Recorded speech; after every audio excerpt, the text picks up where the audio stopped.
What's up, everybody? Welcome into episode 1 of Around the Felt. My name is Colin Tong with my co-host Reagan Loescher. Reagan, how are we feeling? Dude, I'm excited we're finally doing this like we were saying the other day. We've been talking about it for so long, and we're both such big football fans, so why not have a conversation that we're always debating together? Absolutely. Live. Share it with all the people out there that don't really know as much about football. It'll settle a lot of debates, that's for sure. 100%. I'm absolutely pumped for this. So the way it's going to work, we're going to start off, we're going to go team by team, starting clear with the AFC North. We're going to start with the Bengals since they won the division last year. We're going to go over expectations, what we think their win total could be, whether we're taking the over, the under, playoff expectations, how far can they go. We're going to talk about the offense, including fantasy. We're going to go through the defense. We're going to talk about coaching. We're going to go through who we think the MVP could be for the team, the X Factor, the Rookie of the Year, the Defensive Player of the Year. We're going to get in depth, and we're going to chop it up and see where we think each team lands in the division. So, with that said, ready to hop right in? We got also one more special thing for you guys. At the end of the show, we're going to do a little trivia. Garrett, for this episode, has come up with about 10 to 15 questions on the AFC North, and he's going to ask it to us. It could be anything, trivia questions. We have no idea. He didn't tell us. I didn't really give him a guideline for what to do. I just said come up with like 10 to 15 questions, and we'll see how me and Colin do with them. And with that, we're planning on having somebody new come on every show and try to come up with trivia questions for us on the division. But yeah, let's get right into it, Colin. Awesome. So, I guess I'll start with you. What are your expectations? What do you have their record being? How far are they going this year? Well, yeah, since we're starting out with the Cincinnati Bengals, their win total's at 11.5, and I actually have them over. When I was filling out the schedule the other day, going through this, I had them going 12-5 this year.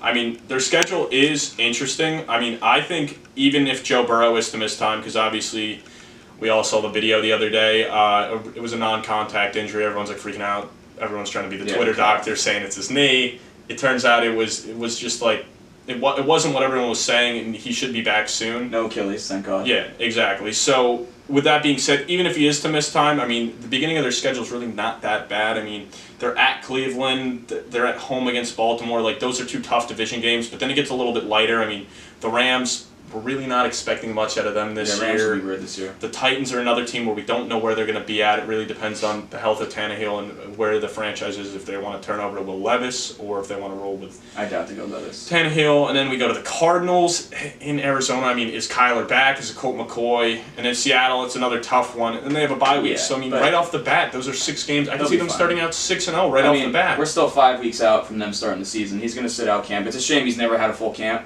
But clearly Joe Burrow has shown he doesn't need a full camp to dominate. I agree with you that injury is going to be something to watch, but I agree with you. I actually have them at 12 wins as well. I have them at 12-5. I have the over. I love their offense. They basically just say, we're going to spread it out. You can't cover our receivers. You're the best receiver trio in the league. They know Burrow's going to dot him up. Actually, last year, I have a very interesting stat. Credit to Sharp Football Analysis for this one.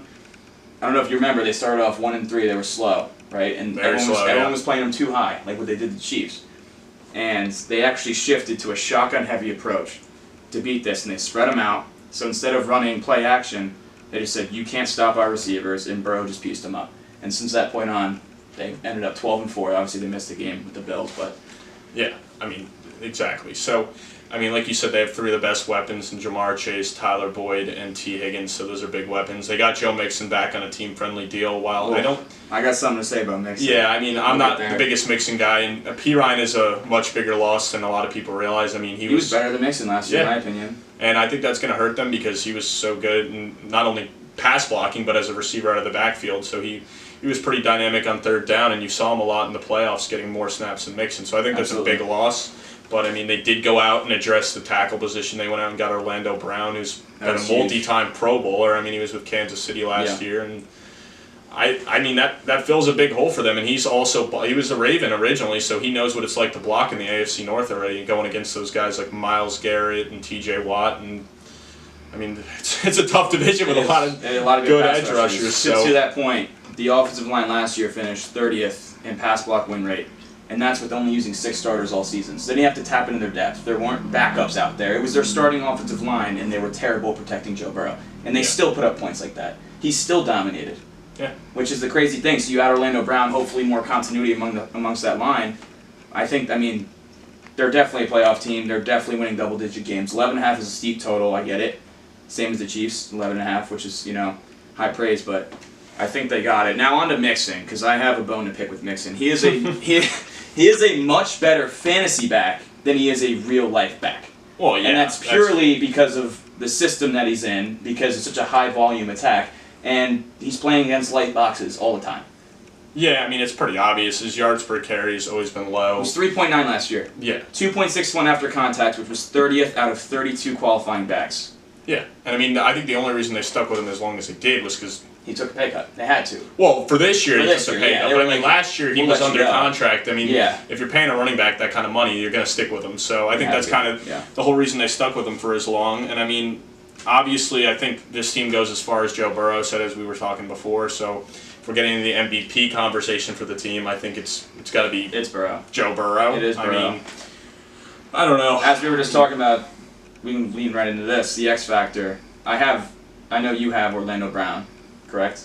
As your X factor? I did, yeah, because like I said, it's a key add, and I mean, their O-line is one of their weakest points, so I think adding Orlando Brown fills a big need, and I think if he can play at the Pro Bowl or even All-Pro level he can be, I mean, that's going to be huge, because when you play 4 games against or 2 against the Steelers and 2 against the Browns right there, I mean, when you got guys like T.J. Watt and Myles Garrett coming up, and if he can limit them to no sacks, Darius Smith, yeah. So I mean, Smith was good last year for Pittsburgh. Yeah, and it's just loaded of pass rushers in this division. I took the whole line as a unit as the X factor. If they can protect Burrow, they're going to score a lot of points. They're going to be good. Because this leans right into defense. I love their defense. I love Lou Anarumo. He's one of the best defensive coordinators in football.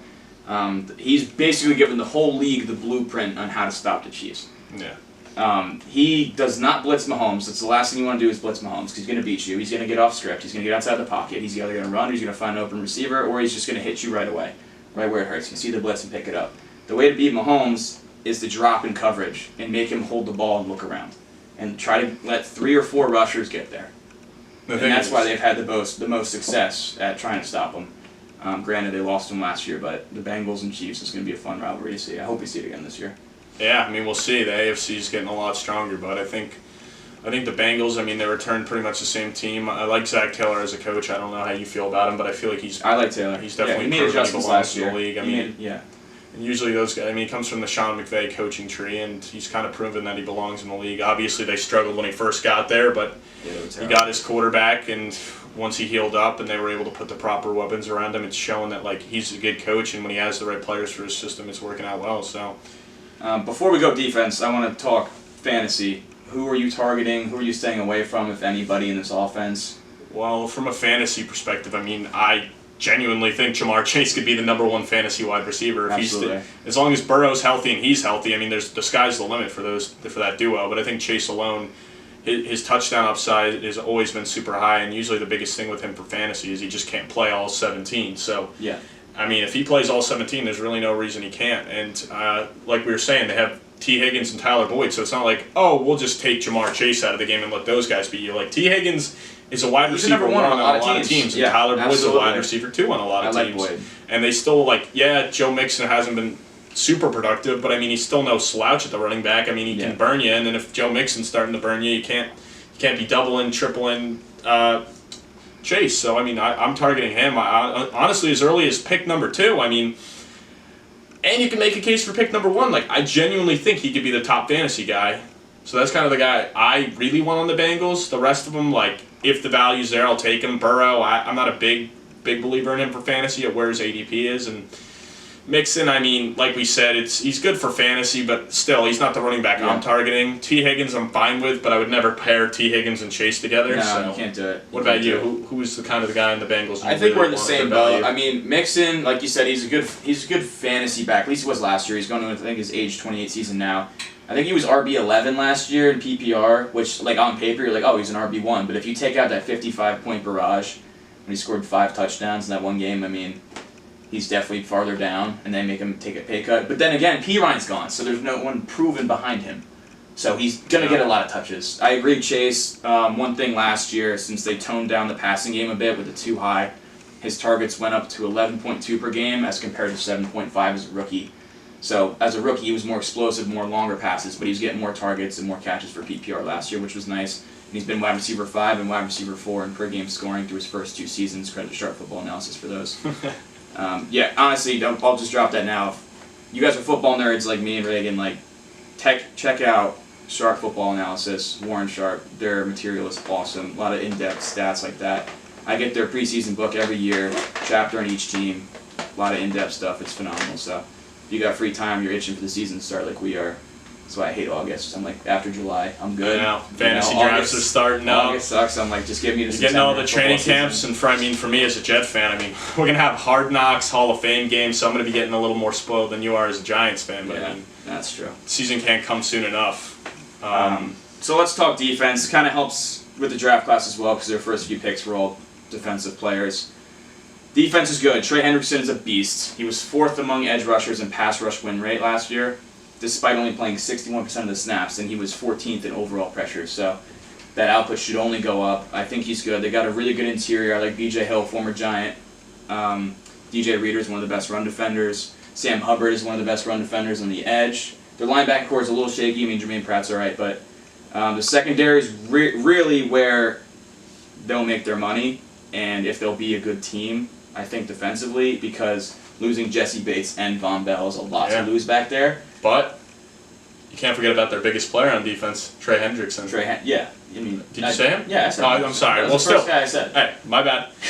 My bad. All I know is Trey Hendrickson's their best player. He's a monster. I have him as the depoy. I think you do as well, right? Yeah. That's Well, a choice for depoy. yeah. I mean, you go. if they were gonna have he's a good depoy, corner. I just think the reason he would be a depoy is because it's just so easy for edge rushers versus like cornerbacks. I mean, think about it. It's the past like 10, 15 years. It's been like an edge rusher almost like every single season. Besides that Gilmore year. Yeah. So it's tough for corner to really have an crazy season to put up the numbers that it would take to actually beat out one of these edge rushers. Where Hendrickson, if he had 20 sacks this year, I mean, are we really that shocked? No. I mean, he's obviously got the potential to do it. I think he's like a 12 to 15 guy. Yeah. In that defense, which is very good. I like Mike Hill in the slot. He's also a good player.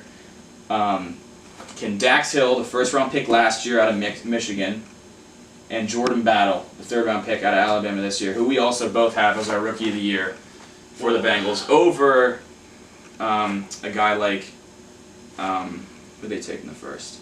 Miles Murphy, out of Clemson. Miles Murphy, he was a 5-star recruit, went to Clemson, has phenomenal physical traits, never truly unlocked it there. Interesting to see if the Cincinnati Bengals can get that out of him.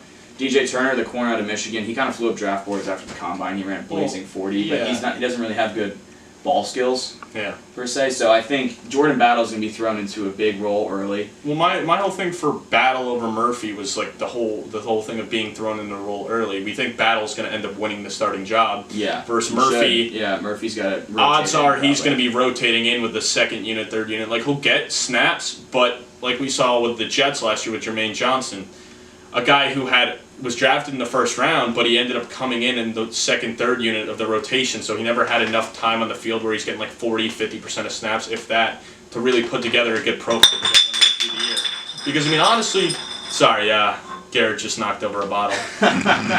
But for those of you listening on the podcast version, I feel bad for your ears. But anyway, I mean, that's my whole point is just I think Battle's going to have so much more volume and sample size. He's going to get like be in the 90s of snap percentage, assuming he wins the job. Him and Dax Hill, I'm assuming. So that's kind of why I said Battle. I think it's good. I think it's a good spot though for Murphy though. He doesn't have to play right away because he has the traits. They can kind of groom him a bit. Learn from Hendrickson, learn from Hubbard. Right. It's a good spot for him to grow.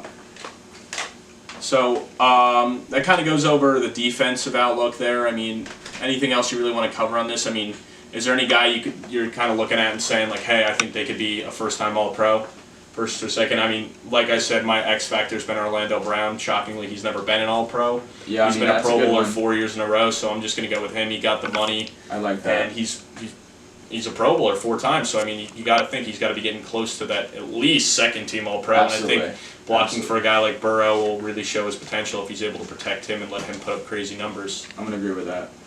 I'm going to agree with that one. So that's who you're thinking too for the All-Pro? Yeah.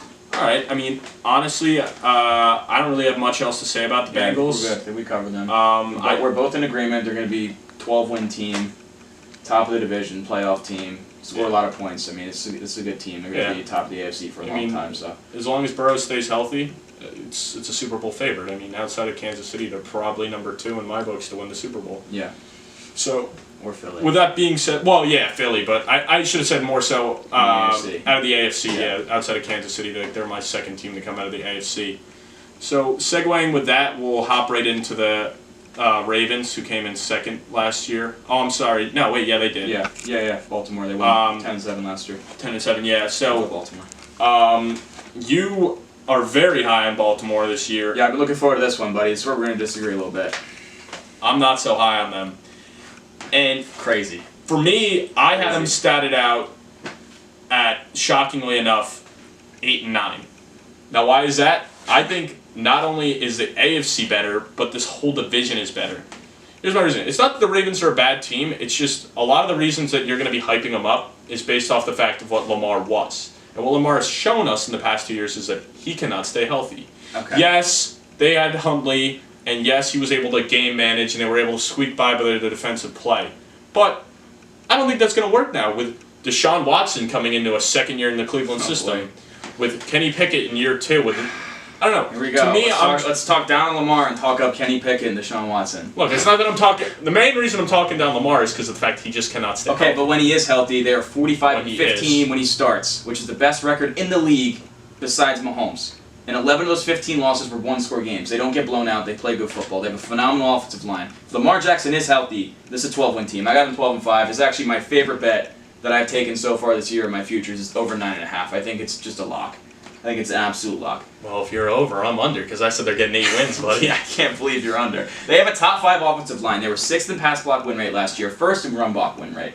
So I'm not particularly high on Dobbins or Gus Edwards, but they both average 5 yards a carry behind this offensive line, especially with the threat of Lamar keeping the ball, so you've got that overhang, you kind of hold them up a bit.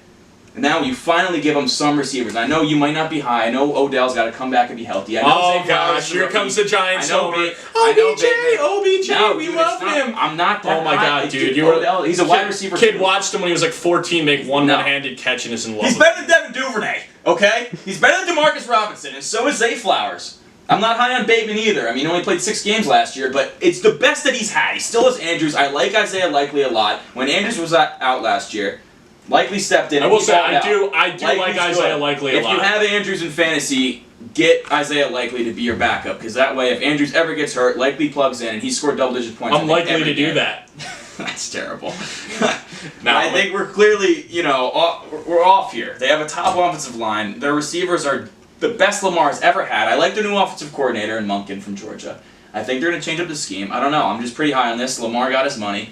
I think they're going to be a good team, man. I think they're going to be really good. They don't lose. John Harbaugh's a phenomenal coach. Always has been. My only worry is the front seven. Pretty unproven. They were bottom 10 in pressure percentage last year. They did not replace the 9.5 sacks from Justin Houston. It's going to be on David Ojabo's shoulders. He is not my X Factor. My X Factor actually is Ronnie Stanley. I think if he's healthy with that offensive line, they're absolutely dominant. He has not played a full season, I think, since 2019. David Ojabo is my second guy for X Factor because they need young edge rushers. They need to apply more pressure. And I don't know guys if you know, but he was out of Michigan last year, was picked in the second round of the draft, was going to be a top 10, 15 pick, and he tore his Achilles training for the draft. So he's a big X Factor for me. Yeah, man. I mean, it's not that I'm low on the Ravens. I'm just higher on the other teams in the division. I mean, for me, obviously, if they're going to have an MVP, it's going to be Lamar. Yeah. If he stays healthy, yeah, this team can go and win 12 games, 13 games, maybe even 14 games. But until we see him stay healthy, and with his play style of kind of being a run-first type of guy, and maybe you're right, maybe with the weapons additions, maybe going and getting a guy like Zay Flowers in the draft, and Bateman staying healthy, having 2 tight ends and Likely and Andrews, getting OBJ of what, I mean, we don't know what he's going to be at this point, but I mean, still, like you said, OBJ is an upgrade of what they had. So maybe in this new system, he'll protect himself better and can play 17 games. I mean, odds are I don't like to root against the guy to have injuries, but I go off of the history, and the history is the past 2 years he hasn't been able to stay healthy. That's the thing. He's got to stay healthy. I got to assume that a guy that gets injured a lot is going to have injury issues. I mean, he got paid now, so he's going to be happy. So that's going to benefit. I mean, they gave him his contract, so you don't have to worry about that throwing the team in a funk. And I mean, yeah, and their run game's pretty good. I mean, Dobbins has shown he can run the ball successfully. I mean, he's obviously a little unhappy with the contract, and he's got some of those knee injuries. I wouldn't pay him if I was Baltimore. But I mean, they got Gus Edwards under contract. He took the pay cut. He wants to be there. I mean, he's a very big physical runner. So I mean, if they go to their play style of kind of running it down your throat and now can splash in some passing, I mean, yeah, the sky's the limit for this team. But it just comes down to me. I don't think their defense is going to be as successful as they've been in the past. I mean, you were just pointing it out. They're one of the worst teams, or not one of the worst, but they're bottom 10 in pass rush percent. So yes, but their defense was elite after they got Roquan Smith. Yeah, when they added in Roquan Smith, even though they didn't get that pressure percentage, they have a phenomenal secondary. I love Marlon Humphrey. Guy's a beast. One of the best fellows on Twitter, by the way.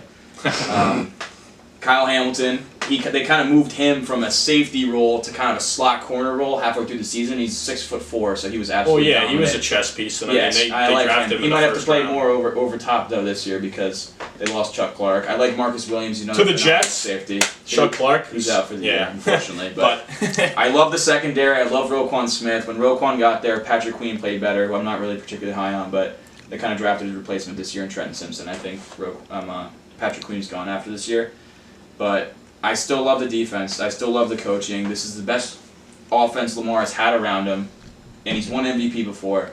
I think this is going to be a great team. I think they're certainly a playoff team. I actually have them edging out the Bengals to win the division on a tiebreaker. So at 12-5. Wow. I have both teams at 12-5. Yeah, that's interesting. I mean, like I said, it just comes down to me liking the Steelers and the Browns a bit more. I mean, the Bengals, I can't doubt the Bengals. I mean, they've just proven. I'm not doubting them. You know, I still. No, I mean you're still not. You got them at 12-5. Yes, yeah. But yeah, I mean, what kind of fantasy implications are you seeing here? I mean, obviously Lamar's a stud for fantasy at wherever you take him. I mean, obviously I'm kind of tempering expectations a little bit because with all those wide receiver additions and his injury history, I feel like they're going to try to limit his running a little bit. He's not going to be like Jalen Hurts last year, just getting like he's not doing QB two sneaks, QB sneak touchdowns a game. I don't think he'll run the ball as much out of the option. I mean, they'll still use it. They have to. But I notice a lot of times they run option. He kind of runs outside, and he kind of gets to the sideline. I think he avoids a lot of hits. Most of the injuries he's gotten are actually inside the pocket. So that's why I said Ronnie Stanley's my X factor. Keep Lamar's backside clean, and he'll be good. Fantasy-wise, love Lamar, absolutely. I think Andrews has a big bounce-back year. He wasn't great last year, but he's been the only guy to kind of rival Kelsey in the fantasy world in the past few years. Kelsey still won, but I think Andrews is a solid too. I think he bounces back, and like I said, pair likely with him, especially in Dynasty. I think that's a great play. If the receivers, I don't really want to touch him. I don't want Bateman. Actually, I do want Bateman. I don't want Bateman. I just from what he proved last year. I mean, obviously he's got to stay healthy, and that's a big if because he hasn't been proven to stay healthy. I just think he's so good, and at his ADP, if you can get him super late, I think he's worth the flyer. I love him at Minnesota. I did love him at Minnesota. I thought he was an absolute beast. And in the beginning of the year last year, he had some deep touchdowns. And I mean, he did. But the whole wide receiver group, I'm kind of not in love with any of them. I mean, they're all kind of flyers, and I'm not super high on Zay Flowers. I kind of wanted him in the draft as a Giants fan. I kind of wanted him, then I didn't want him. One stat that I found, he's only produced 15% more yards after the catch than expected over the last 2 seasons, which was way worse than JSN and way worse than Quentin Johnson. They were both well north over 30%. So you kind of want guys that you're taking, especially if they're only 5'9", to have more of that yak ability. So I'm not particularly high on him, but I guess if I had to choose between him, Bateman, and Odell, since he's a rookie, I might take him. But yeah, I'm not very high on Bateman. I don't know. I don't trust him. Odell, I mean, it's tough. I mean, if you're taking him super late, fine. Maybe he could be a flex for you in some positions. Not Justin Tucker taking him. I mean, he's my dynasty kicker. I love Justin Tucker. Hey, in a redraft league, you taking him as the number 1 kicker, or are you waiting? You draft him? I'm waiting. I mean, I'll take a guy like 14. You'd rather wait until like 15 and 16. Yeah, I'd rather take a shot on like a young receiver or something. Take a flyer. All right. That kicker production, but. So I mean, we're both kind of Lamar on MVP. Yeah, I got Stanley as X. I got X Factor. Rookie of the Year as Zay. I got Zay. Even though. Yeah. I mean, just with the capital alone. I mean, I don't think he'll actually win it, but if there's somebody that could win it, yeah, Zay Flowers is it. Yeah. I mean, their next pick was Trenton Simpson, who is not in line to start. He's behind Queen. He's definitely not playing over Roquan Smith. So I think they kind of took him, expecting him to replace Queen after this year. Yeah. He's a good off-ball linebacker. I mean, he's got good range, good coverage, but yeah, my X Factor. I had Queen, but I honestly, after thinking more and more about it, I'm going to go with Kyle Hamilton just because of where the capital is from him last year, and then just like what he is. Like you said before, he's 6'4". He's like such a chess piece. Like he has so much potential to be like just like so many different things. I mean, you could throw him right up in the box at 6'4". I mean, we saw Jamal Adams years ago getting like close to double-digit sacks. I mean, if the Ravens keep pulling him up into the box and kind of let him blitz a lot as a blitzing safety, he could be very dynamic and put up some big numbers. And that's why I could see him being a big X factor for this defense. I do like him playing more in the slot, more in the box because he's so big as opposed to being like a deep half safety. I don't know. It'll be interesting to see what they do next to Marcus Williams now that Chuck Clark's gone. But yeah. All right. Well, I don't really got anything left for the Ravens. Go to the Ravens. I mean, they came in second last year. Second. I'm saying fourth this year. You're saying first this year, so we'll see. I'm saying first. Time will tell. That's a big disagreement. How confident are you, like, on placing a bet under 9.5? Like, would you like you're just leaning, like you're not confident enough to actually? No, I would take under. You would actually bet that. Yeah, we'll have to come up with some sort of punishment type bet or something. Where we got to actually put a bet on that. We're not going to put money on it, but we could put something where like the loser's got to do something. We can make a lot of bets. We'll think about that. We'll keep you guys posted next episode. Yeah, if you guys got some ideas for some. Yeah, drop some ideas. Which is some ways that we can make some cool punishment type or wagers on some of these things that we disagree on. It just kind of get you guys involved and just give us something funny. Because I mean, hey, if the Ravens go under 9.5, I'd love to see this kid get his head shaved. But not happening. We'll see.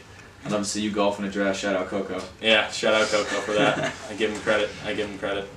All right, let's roll right into Pittsburgh. I think we're a little different here as well.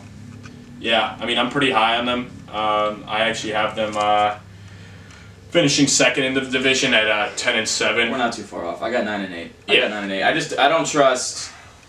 I don't know. I'm not all in on Pickett, but at the same time, Mike Tomlin just does not have losing seasons, and I find it hard to believe this would be the year after last year when Pickett. Well, how many times has he had a losing season? None. Exactly. Zero losing seasons. Never. In 16 years. So right away, you got to roll out 8 and 9, right? I mean, I got 9-8. I got 9-8. Yeah, the guy just doesn't lose. I mean, same as last year. When you think they're gonna suck, they turn it on. As always. They actually have covered the spread at the 4th highest rate over the last decade.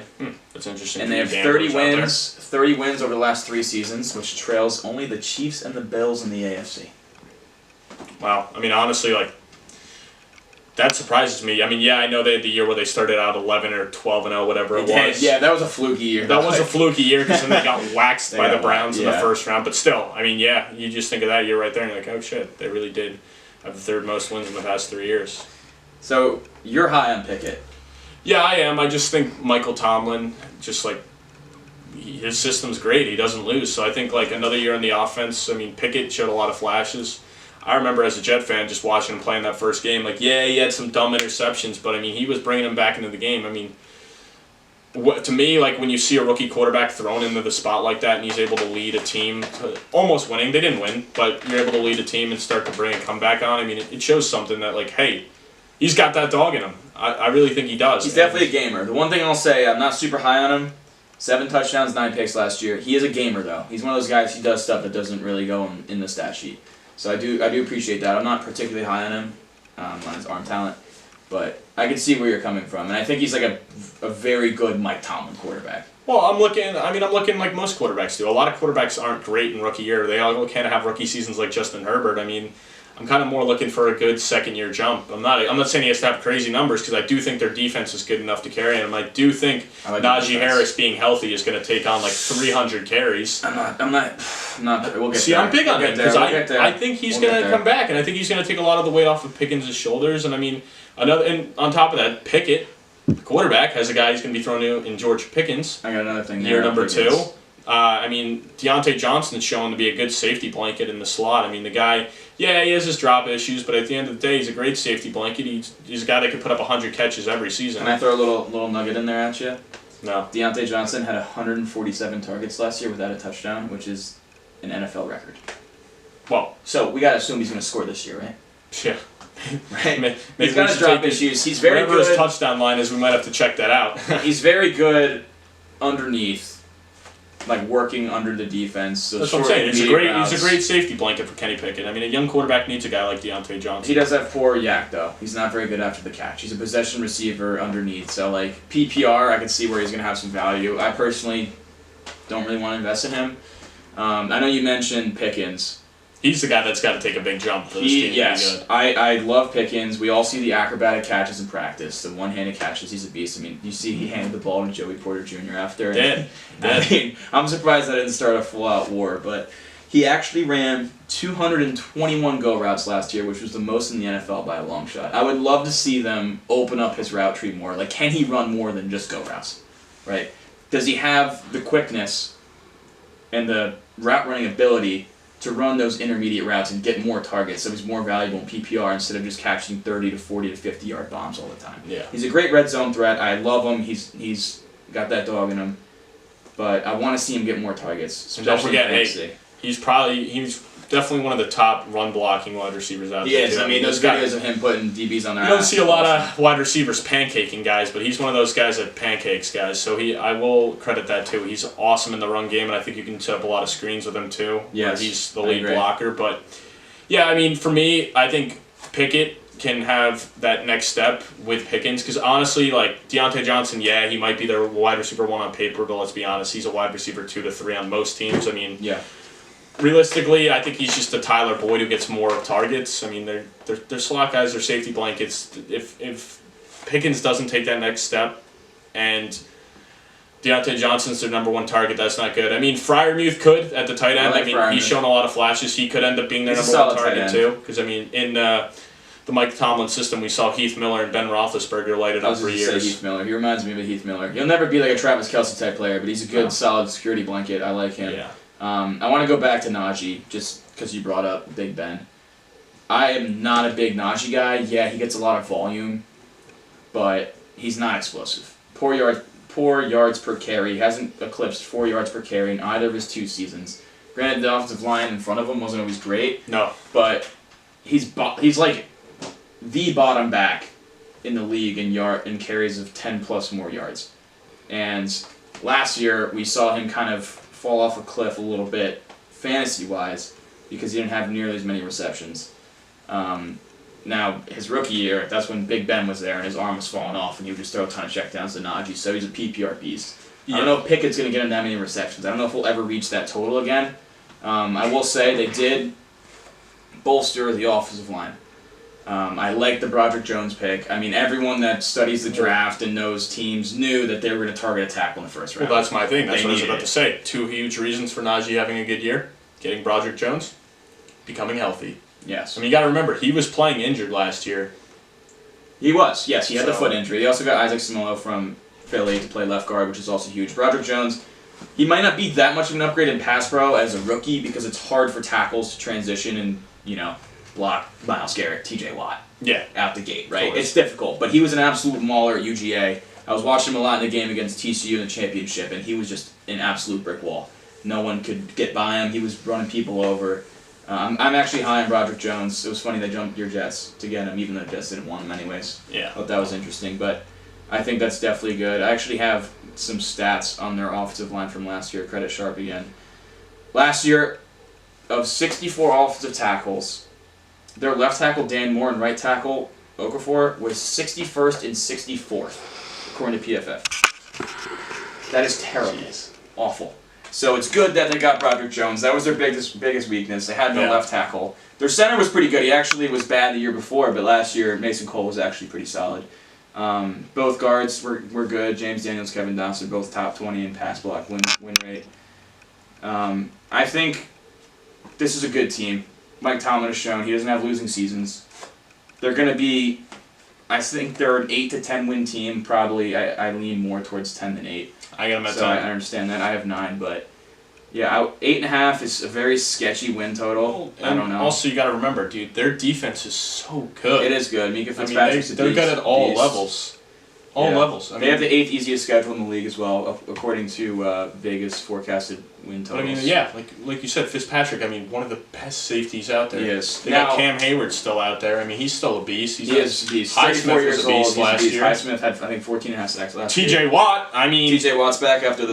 Those are 4 guys right there we're talking about that are. I love their front. Their front is awesome. They got to replace. Good. They changed their linebackers. Bush is gone. Miles Jack is gone. They got Cole Holcomb, so that'd be interesting. I'm not particularly high on that. Big, though, is their corners. Rookie Joey Porter Jr., who I have as the Rookie of the Year over Broderick Jones.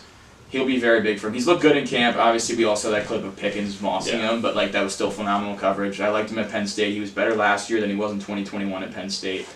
He's got good traits. I think he's going to be very important to that team. And they also brought in Patrick Peterson, who at age 33 is still doing it at a high level. Yeah. The one thing I will say, he's though, a veteran and he can teach Joey Porter Jr. Yeah, absolutely. One thing I will say, though, is Minnesota played a very zone-heavy scheme where Pittsburgh likes running more man. At 33, can he still hang with those receivers in that division? Can he still go man-to-man with Jamar Chase? I don't think so. No, probably not. I don't think so. Probably not, but I think Tomlin's smart enough to know that to make the adjustments necessary. Yeah, I hope so, yeah. That's the thing. I mean, I'm assuming when they go against like the Bengals, they're probably going to have a safety always shadowing Chase and try to shadow T. Higgins. I mean, I don't know how that's going to work. That'll be interesting when that happens. So they're going to need Watt and Highsmith to really get to Burrow quickly. But, I mean, I have a lot of high hopes for this defense. I mean, like I said, you can Patrick or T.J. Watt or even Highsmith after the season he had last year. I mean, freaking, it's crazy how deep they are and how many all-pro type players they have on that defense. I mean, that's 4 guys that are like all-pro level. It is a phenomenal defense. I lean Watt just because he was Defensive Player of the Year in 2021. I have him as my team MVP and depoy. Yeah. I actually have him at both. Who do you got for those two? I mean, I had Watt just because, like, obviously, like, we see it all the time. Edge rushers are just putting up the sack numbers, and at the end of the day, that's what the voters care about, the sacks. And interceptions isn't really one of those stats that's, like, predictable. I mean, freaking one year you could have 10, and then the next year they don't really target you as much, or the bounces don't go your way on the tip drills, and you have 4. So it's like, to me, Fitzpatrick would probably have to get at least 5 sacks and then have like close to double-digit interceptions to actually win depoy, where we can easily see Watt getting like 20 sacks. Yeah. And I mean, especially now with the emergence of Highsmith from last year, I can only imagine how much more it's going to open up for him. He's still got Hayward, like we said, so. Yeah, I mean, I think sky's the limit, and if this offense can take a step forward, which I'm expecting them to, that's why I'm really high on them, honestly, at 10-7, because the defense is good, and I think the offense is going to take the step I forward. like that. I don't mind that. I think they're going to be fighting for the 7th. I think they could be fighting for the division, honestly. I mean, I don't think they got the firepower to hang with Cincy. It's going to be tough. It really will be tough, but I mean, they do have like one of the best coaches in the league, so because I'm taking Mike Tomlin over Zach Taylor any day of the week. Yeah, as am I. Who do you got as your X factor? Who's the guy that has to step up for this team to take the next step? Najee. You mentioned a few guys. Najee. It's got to be Najee, yeah, because the capital, they spent a first-round pick on him 2 years ago. And I think if Najee can run the ball, because I do think Pickett's going to step up, and I think they don't need Pickett to be the X factor to get that offense going. Like I think Pickett can be like pretty like average, maybe like 20 touchdowns. I think they need Najee to really step up and be the X factor. I mean, if he can have a season like Josh Jacobs had last year, I mean, sky's the limit. You're asking a lot. I am asking a lot, but I think if they feed him the ball and he's healthy and can really step up in the passing game like he's shown with Big Ben at quarterback, I think he could be the X factor for this offense that gets it going. I like Jalen Warren. I think Jalen Warren looked a little bit better at him at times last year. He was more explosive. I mean, I think he looked more explosive because he was healthy and less wear and tear on him. Yeah, but still, even as a rookie, Najee wasn't particularly like explosive. He's kind of a bruiser, you know. I got Kenny Pickett as my X factor. This team goes where Pickett goes. If he is just average, I think we're right on the hammer here. They're a 10-win team. Yeah. Now, if he's throwing more picks and touchdowns, he doesn't take that leap. He's missing open receivers. They're scoring 17 points a game. I think it's going to be tough for that defense to carry him. They're going to wear out by the end of the season. And I think you're kind of more towards that 8-win range. So I think Pickett is the guy. He's got to take that second-year leap. Yeah. Well, my whole thing with that, I do think Pickett is going to need to be the X factor, but I think Pickett I think there's a better chance where Najee helps Pickett out more than Pickett helps Najee out. I think if Najee is a beast next year in the X Factor, I think he makes life a lot easier for Pickett, where I think there's a world where Pickett could be insane passing the ball and they have no run game anyway. So I think Najee being super successful in the X Factor is just going to unlock that whole offense and make it a lot easier on Kenny Pickett. At the same time, if Pickett's actually shown he's improved as a passer, they can't load the box up as much. And then that's true. I guess both ways. 6-man fronts instead of 7, 8-man fronts. I guess those are. Yeah, I mean they complement each other. Yeah, they complement each other. Who do you got your rookie of the year? You got Jones or you got Porter? Well, I just think it has to be Porter. I mean, when's the last time we saw an offensive lineman win rookie of the year? No, I mean rookie of the year for this team. If we're going based off the team, who is their rookie? I think be their top guy? I think Jones then, because I mean, I don't know. To me, I think Porter. I thought he was a first-round talent, but I mean, the fact that he slid, I guess, We got picked 32nd. A normal year, Yeah, that's true. That's true. But I mean, the fact that he slid as far as he did makes me think that there's more that meets the eye there, and we're missing out on some stuff. And I mean, the Steelers went out and got Jones. The Steelers went out and got Jones, and I think he has the opportunity to go against a lot of elite pass rushers in this division. So I think he has a chance to be, if he can step up and show why they spent that capital on him, I think he has a chance to be the Rookie of the Year. I mean, granted, yeah, Porter could be it too, because obviously all he needs is a couple interceptions, and that'll show up more in the stats than pancakes. I mean, people don't look at, how many pancakes did Broderick Jones have versus how many pass deflections did Joey Porter have. I will say it's the two guys they took, besides quarterback, tackle and corner are probably the two most difficult positions to transition to the league right away. Yeah. So if those two guys are hits and they're both playing really well as rookies, this would be absolutely huge for that team because those are two huge holes that they had. If they both have their rookie struggles and Pickett's getting hit from behind and Porter's getting burnt, then I think it's going to be a lot more difficult. But yeah, I'm good with Pittsburgh. You good? Yeah, I mean that's. Anything else you want to add? No, that's really it. I mean, we kind of touched on the fantasy with. We didn't really. I mean, enough. I mean, I would say Najee, if the value is right, you can get him in the 3rd, 4th round. I think it's worth it. I mean, Pickens, I think, is worth a flyer because of what he can be. Absolutely. I mean, I think we both are in agreement that like his upside is like a 10-touchdown guy. Yeah. Deontay Johnson, like we were saying, he's a safety blanket. Like you can't go wrong with him in the 6th, 7th round. He's going to be a PPR machine based off of pure volume. And then Freiermuth, like any tight end, I mean, you're just taking your shot. He's not one of the big 3, but I mean, he could end up being tight end number 4 or tight end number 12, and it could be like a 10-point difference at the end of the year. That's like, true. He's kind of in that same. There's a big grouping there. If you're not getting one of the top guys, it's kind of like So to me, those are the guys. I mean, Boswell obviously could be top 12 kicker, and the defense obviously. I think, like any defense, I mean, they're stream dependent, but I mean, I do think they're one of those defenses that is almost matchup proof unless you're going against one of the big juggernauts. Like I think pretty much every matchup you can play them in because of the big 4. I mean, obviously if injuries come down, then you're gonna have to change it a little bit. But I'm in agreement there. I'm staying away from Deontay personally, just because I don't like his drops. I don't like that he scores. But I'll take a flyer on Pickens for sure. I'm staying away from Najee. I'm not super high. I mean, if he's staring me in the face. So you'd rather take the shot on Jalen Warren late than Najee? Right? No, but if I do take Najee, he falls in my lap, I'm definitely taking Jalen Warren as well. I'm definitely getting that handcuff. But I don't think Jalen Warren's worth having unless you have Najee and you want that handcuff. I'm calling it now. This is my hot take of the day. Najee is going to lead the league in rushing yards this year. I think they're going to I'm telling you now, I think they're going to feed him the rock. I think they're going to run him into the ground this year. I'm calling it now. I think they're going to run him into the ground. I think the Titans do the same thing with Derrick Henry, and Derrick Henry has something to say about that. I think Derrick Henry certainly has more rushing yards than Najee Harris. Hey, we'll see. I'm just saying I think he's going to get a crazy amount of volume. Hey, I said it's a hot take. I didn't come on here to give you like a lukewarm take. That's a hot take, you know? Yeah, so, true. I mean, I could sit up here and be like, I got a hot take for you. Derrick Henry, a guy who's led the league in rushing before, is going to lead the league in rushing. Nah, I'm giving you a hot take. Like, I like the hot take. It's fine. It might not happen. It's probably not going to happen. I disagree with your hot take. H-O-T. Hot take. Pour some cold water on that. You All right. Last but not least, the bottom dwellers of the division seems like always the Cleveland Browns, except for my boy Baker was there. Shout out Baker.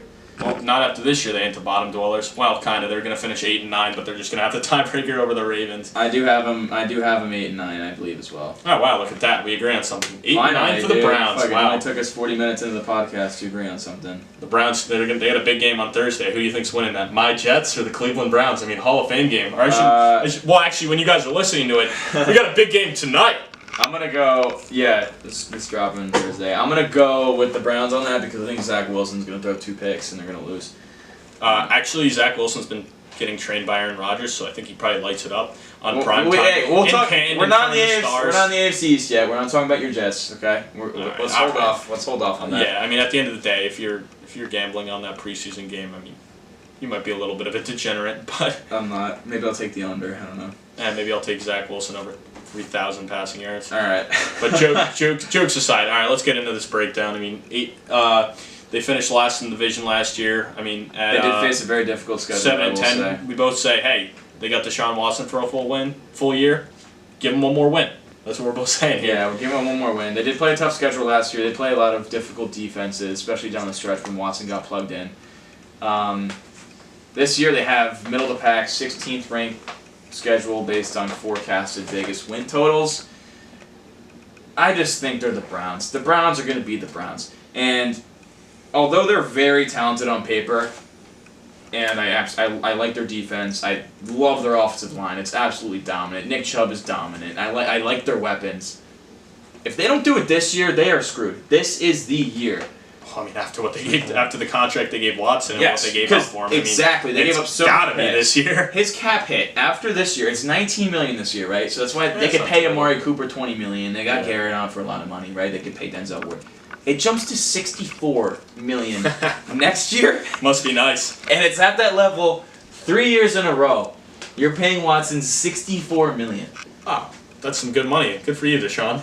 I mean, But I mean, it was only what 2 years ago that he was like Led the considered league a in- top 3 3 years ago, quarterback. he led the league in passing. Yeah, I mean he was considered a top 3 Most quarterback. pass yards on a bad Houston team too. I believe they went 4-12. They were a bad team, and he was lighting it up with guys like Will Fuller, who's now can't get a job, and you know He did have Hopkins, but he did have Hopkins, yes, and then Hopkins went to Arizona. I know.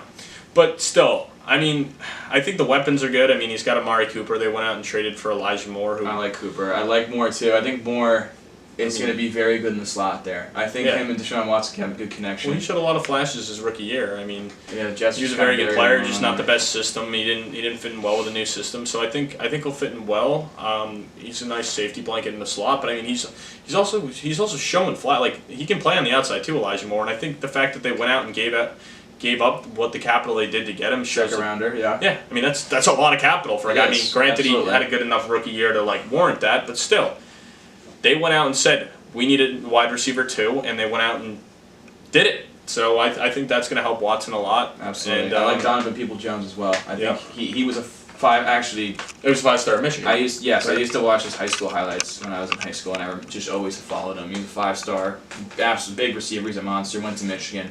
Didn't really put up the production. Michigan was always more of a run-heavy team, but he's kind of found a good role in Cleveland. Watson completed only 58% of his passes last year when he played. That was terrible. A lot worse than what he ever did in Houston. Yeah. So I think adding a guy like Moore, possession receiver underneath, is definitely going to help. He's definitely explosive after the catch. I like Amari Cooper. He's just very underrated. Last year he had his 3rd season out of 4 over 1,000 yards. I mean, people just don't really want to talk about him. One thing I will say though, fantasy-wise, his home road splits are always weird. He's always better at home than he is on the road. It is crazy. I don't even know. I don't get it. How I old don't is get Amari it. Cooper at Because this he's point? played inside at Dallas. I think he's like what? He's got to be in his 30s. I mean, No, he was on like because he was on 29, maybe Oakland for 29. he was on Oakland for Dallas for a couple of years. I I'm mean, looking it up. and now he's on Cleveland.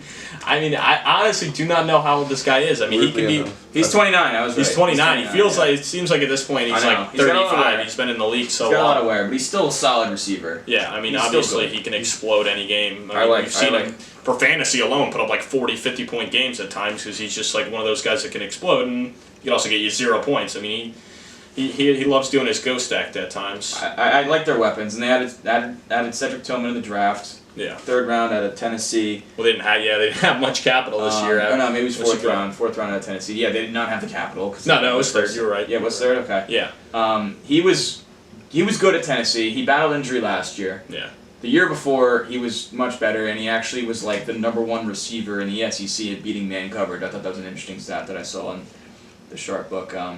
So I think he kind of fits a similar role that Donovan Peoples-Jones does. I mean, I know we both took Tillman as a rookie of the year just because. Yeah, but that's because they didn't draft anybody. It's kind of by default. I mean, when like, you give they up have your a lot of first to guys. go get the quarterback and your second to go get a wide receiver. Yeah, they took I mean, Siaki Ika as a nose tackle in the Yeah. 3rd round, but And- it's tough for a run-stuffing nose tackle to really make that big of an impact, especially in the. Yeah, he's going to make us eat our mean, words. He's going to make you eat your words. I mean, they do have issues in the interior, so I guess it was kind of filling a need. So maybe he fills a big role.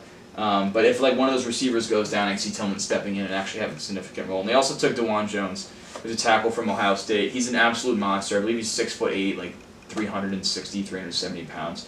He Yeah. fell in the draft because people questioned his love for football, but the guy has all the tools. And he doesn't have to. It's a great spot for him because the Browns have a top 3-5 offensive line in football. They were 3rd in pass block win rate last year.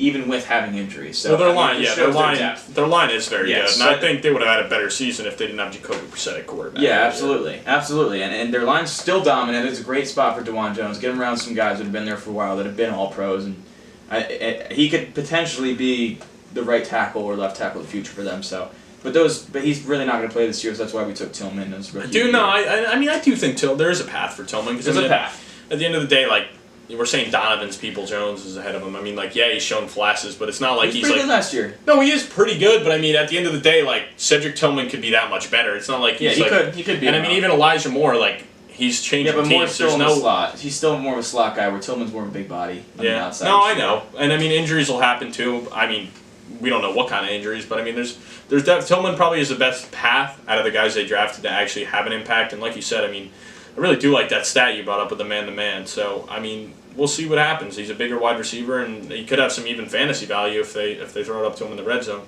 Led right into it. Speaking of a red zone guy, well, actually, before I can get to the fantasy, I mean, they also just went out and re-signed Njoku, who I think could have a big season. Yeah, I like Njoku. He's streaky. Freak. He's streaky. He can give you like though. 25 fantasy points in a game, and then he can give you 2. He's very streaky, but yeah. And I think with him, a lot of the reason people don't give him a lot of respect is because of the capital they win. I mean, whenever you draft a tight end in the first round, you kind of expect a little bit more of what he's been. Absolutely. And a lot of the first round tight ends we've seen in the past, not a lot of them have panned out. I mean, O.J. Howard didn't really pan out. Evan Ingram, he been solid. He found his footing in Jacksonville. Yeah. I mean, who else is there? Hawkinson's been solid.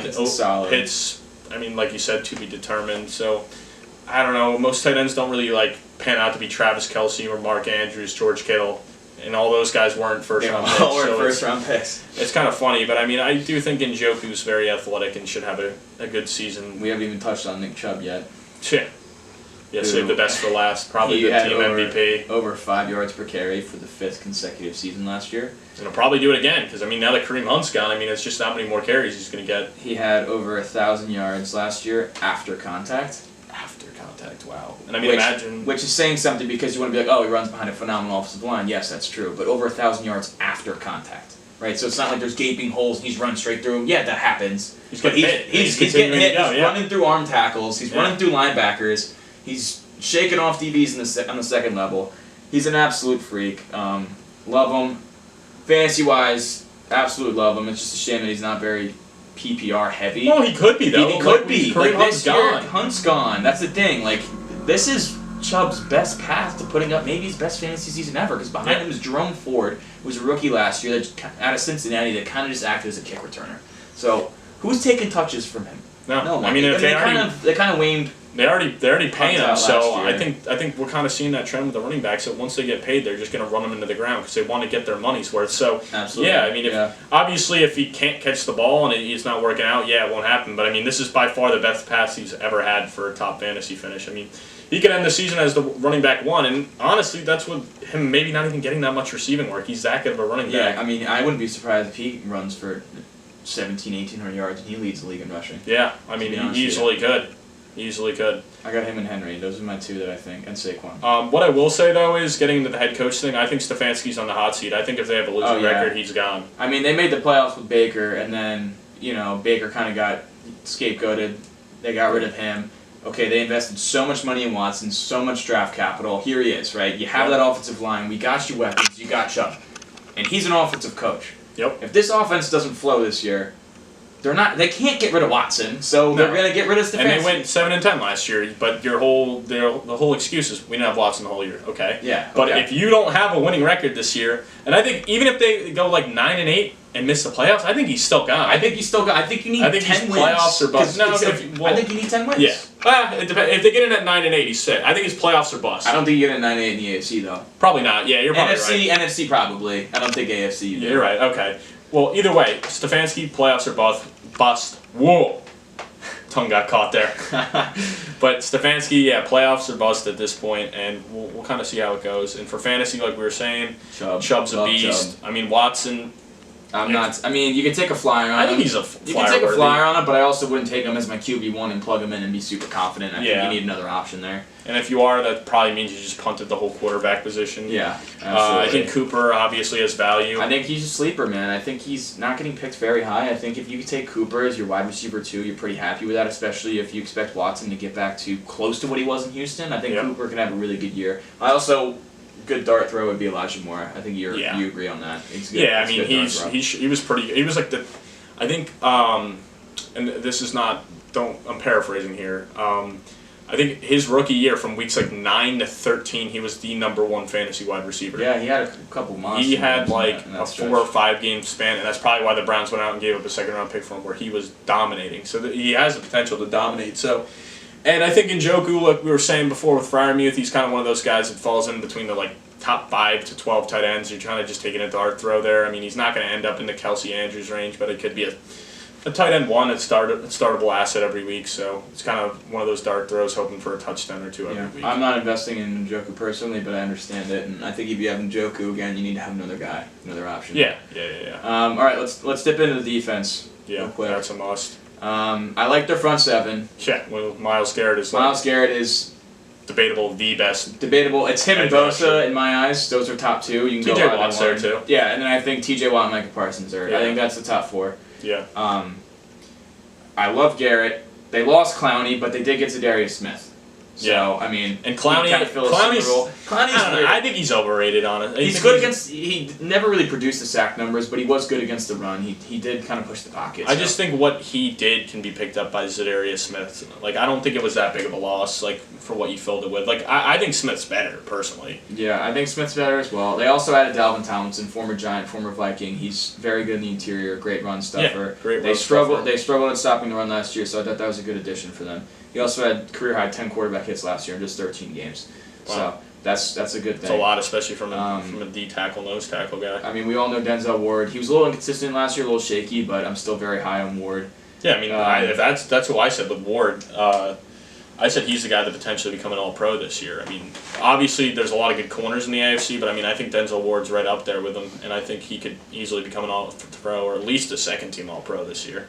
I liked Greg Newsome last year out of Northwestern. He played well. He was 15th in adjusted yards allowed per coverage snap amongst slot corners. Credit Sharp. I mean, they have a good secondary. They have a solid secondary. Grant Delpit was actually really good last year too. I remember watching him at LSU. I was watching him play Florida. I was like, damn, this Delpit kid is just all over the field. He was an absolute beast. And then I think he got hurt at some point in the season. Never really played at that level again. Kind of fell in the draft. I think he went in the 4th round a couple years ago. But he played 99% of the snaps last year and was just all over the field. And he was great for them in the back end. So, like I said, this team is very talented. I like their defense. They got pieces all over the place. They brought in Jim Schwartz to be their DC. I like that. Schwartz has shown he's been a phenomenal defensive coordinator throughout the years. This is their year, man. This is their year. If they're not going to make the playoffs this year and make a push, they're not going to be able to pay everybody. No. I mean, it's pretty. Cap hit going up. This is it. They got a good front. They got a good secondary.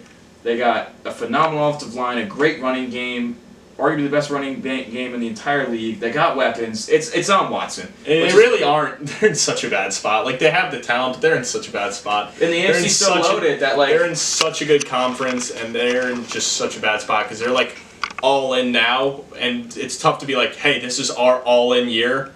Otherwise, we're screwed. Yeah. When you hit 7-10 last year, and it's tough because you're not even a team like the Chargers or the Bengals where you still got him on the rookie deal before those extensions kick in. Yeah. So you have a star quarterback that's proven that you can build around. Like Watson has that $19 million cap hit this year. Like it's almost like the back end of they pushed the money back, so it's almost like the back end of that rookie deal before the monster extension kicks in.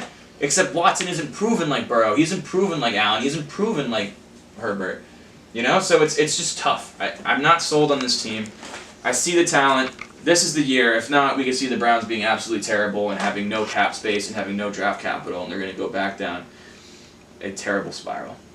Yeah, I mean, we kind of covered everything. I got Watson as my X factor. Yeah, I mean, just on what I just said. It's up to Watson. It's pretty clear because at this point, Chubb doesn't really have anything left to prove to become the X factor. Yeah, And, he is. Chubb is Chubb. You know what you're gonna get. Yeah. So yeah, I think that's pretty self-explanatory. Watson's the X factor. I mean, on defensively, you could say Ward's the X factor.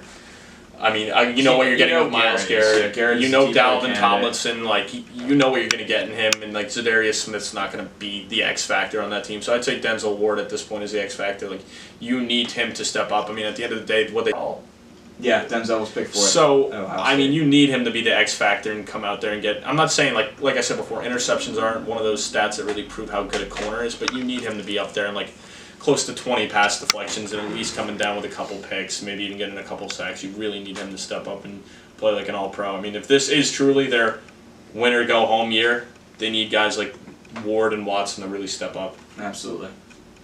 I think that about wraps us up, right? Yeah, so just recapping it, I had the Bengals finishing first, followed by the Steelers, Browns, and Ravens.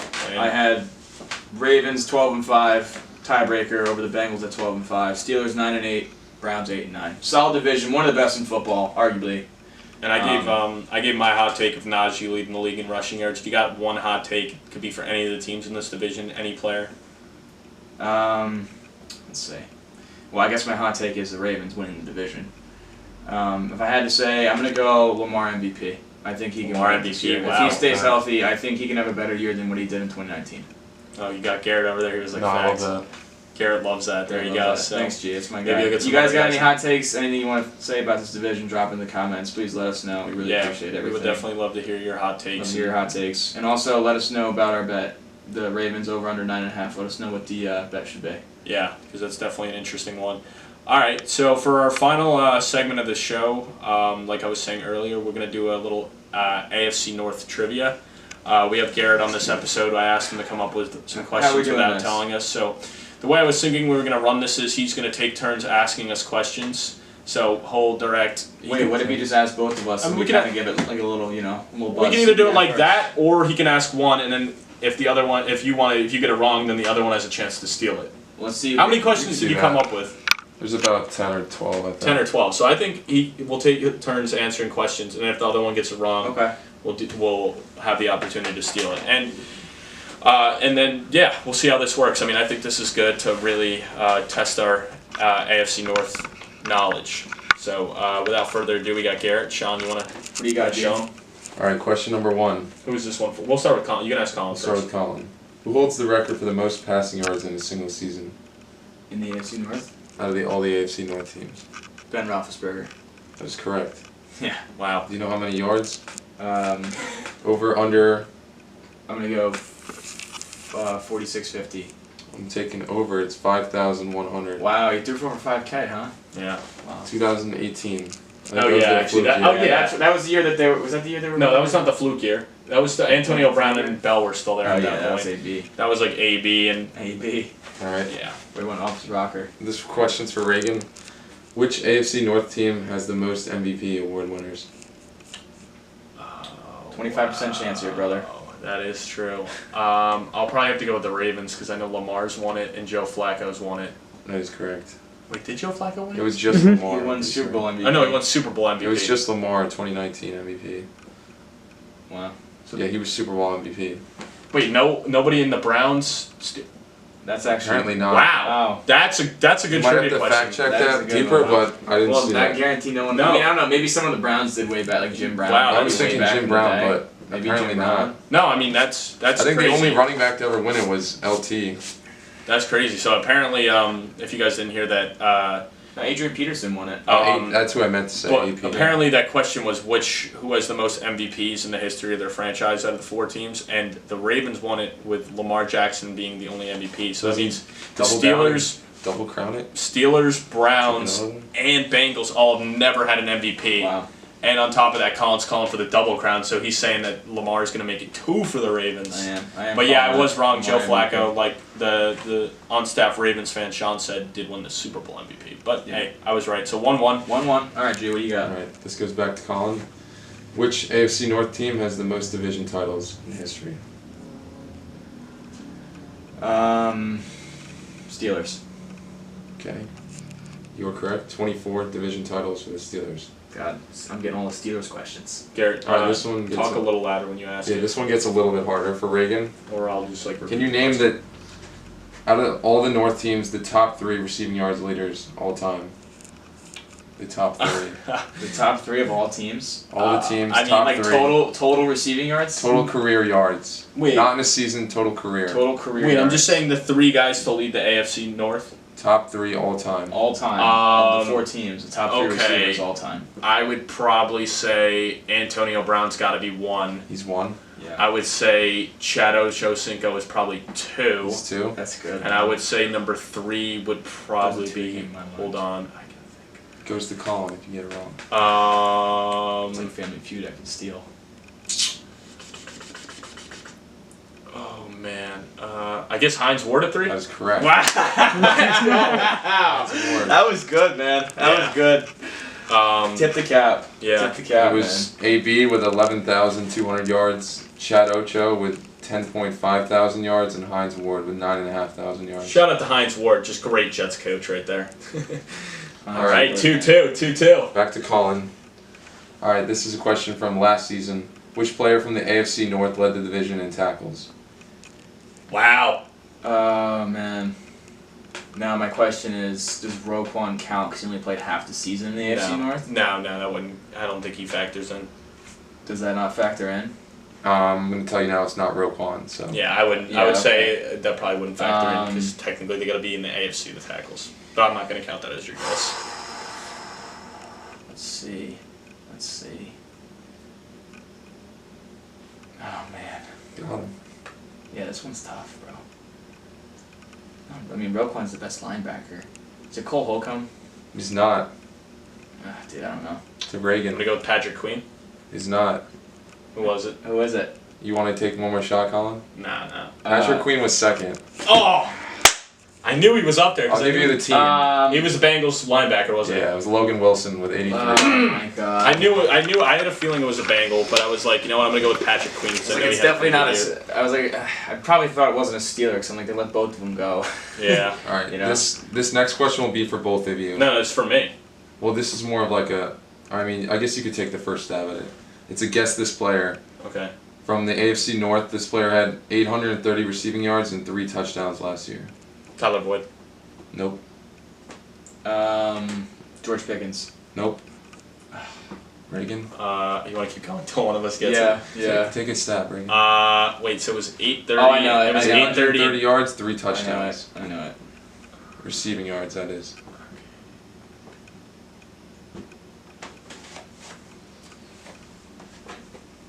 Can I get a stab? I know it. Hold on. 10 more seconds, Reagan. Trying to just do the stats in my head real quick. Mari Cooper. Nope. Colin? Donovan Peoples-Jones. That is correct. Yes, dude! DPJ. My guy, DPJ! Damn. So what does that put us at? Because he just stole that technically. I'm But up you got 3-2. no, but you got one wrong. You both got Yeah, but I stole Logan. yours. Oh, I see. Yeah, no, I we didn't stole steal yours. yours. 3-2, Yeah. Colin. So, whose turn? It's Collins. Alright. Which 3 players from the North had over 10 sacks last season? Alex Highsmith. Yep, he's one of them. Myles Garrett. Of course. And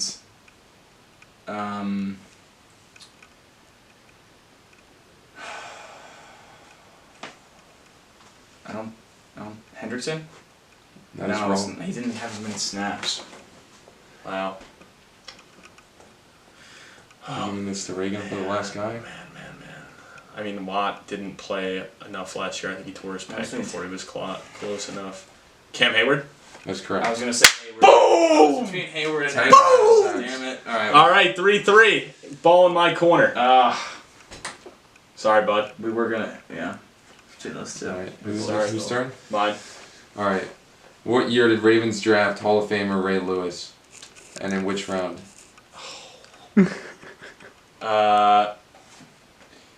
99 round 4. That is wrong. Colin? What can you say? Was one of them right, or were they both wrong? They were both wrong. Okay. How Well, I know. I think '99 was the whole murder thing, or 2000 was the whole murder thing, right? I will say this, he was in the league at that point. Yeah. Yeah, So I'm gonna go. 97, and he's picked in the first round. One of those was right. I think we could. Yeah. This will He go was on a for too first long. rounder, 1996. Oh my god. Yeah, I mean, I honestly just took a stab at it. I probably got to do a little more research into history books. All right, so 3-3 going back to Colin. How many questions you got left? Let's do this the last one. Okay. Last one for all the marbles, whoever answers it first. Wait, how many more do you have? Just one question? I have one. I can give you like. No, if you have one left, that's good. It's for all the marbles. All right. Who was the last player from the AFC North to win a Rookie of the Year award? Wait, is it offense or defense? Or I'm not just gonna in tell you general? that. Okay. Make it harder. That's a good one, man. Lamar Jackson? Nope. No, Lamar. He didn't play. He didn't start the full season. Damn, I shouldn't have guessed that because then. Oh! Fuck, you're right. It's Colin's turn now. Oh. It's no one on the. Yeah, it's not Baker because Saquon beat him out. Baker was second. Joe Burrow. No. Wow. Ball's back in No, line. Joe Burrow got hurt his rookie year. That's right. Oh! He tore his ACL. Oh my gosh. He tore his ACL. That's crazy. Oh my gosh, that's crazy. That's a tough one.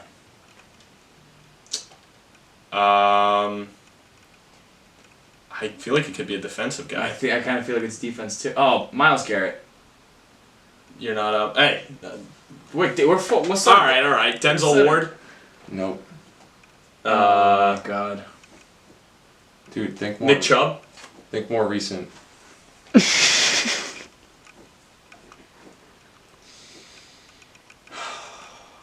T.J. Watt. No. Didn't you already say him? Did I? No, I he thought you didn't. did. Najee. But the most recent. Najee. No. I don't think Najee even won it. You're overthinking this. Oh. Are we overthinking this that bad?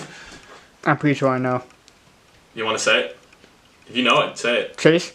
It was. Oh! I have my! All right, Shawnee Mill for the win. Shawnee Mill for the win. Well, actually, that's not what I had written down, but he is right because I just looked it up. It was Chase. But we didn't say it, so I wouldn't. How about this? No, we tied. We tied Yeah. for the first time. No, ties are stupid. We're doing All right, it. fine. You don't tie in the All right, who's NFL. the- Fine. Well, I mean, you do You do, technically, but it's but not- it's the it's Super Bowl. not the Super playoffs. Bowls. What do you got, Garrett? All right, I was gonna ask who the last Steelers Rookie of the Year was. Big Ben. Yeah. I was gonna say that. Fuck. 2006. All right. All right, I win. Yep. Woo! And that Better luck concludes next episode. Yeah. the first episode, man. It feels good to have the first one in the books. Thanks for tuning in, guys. Look out for NFC East is next, correct? Yeah, the NFC East is next. Coming out Sunday. We have Baytoff coming on with the trivia boy. segment. Oh boy. Trivia segment. You can tell we've been in this podcast for over an hour now, and I'm getting my words to stumble in. But yeah, so Baytoff's going to come on and come up with some trivia. Let us know what you kind of thought of that segment. I thought that was pretty fun to do at the end there. Yeah, it's good. Good. Loosen up at the end. And yeah, we're going to try to do that for every division. And like we said, comment on our different social medias. Just kind of let us know good ideas we can add to the show, as well as like what we can do for that Ravens bet. Because I'm sure every episode would be cool to kind of come up with some sort of like disagreement bet like that. Yeah, I like just that. to keep you guys invested. And yeah, I think that this wraps up this episode. Like we said, NFC East is the next episode. You got anything else to say? That's it. Good for me, man. Yeah, I mean, Thanks for tuning in. wherever you guys are watching this, whether it's YouTube, SoundCloud, Spotify, the podcast app, we're on a lot of platforms, but we're also on Instagram, Twitter, TikTok. We're on everything. We're on everything, yeah. Drop a like, drop a comment, drop a follow, show the love. Yeah, no, we Let us know appreciate what you it, guys. Thinking, right? Appreciate it. Yep, and that's the Around the Felt on all those platforms. So that's all we got for today. Thank you guys for listening. If you actually stuck through it for the whole hour and 15 minutes we're at. But we really do hope you guys enjoyed it. Peace. Shit, boy.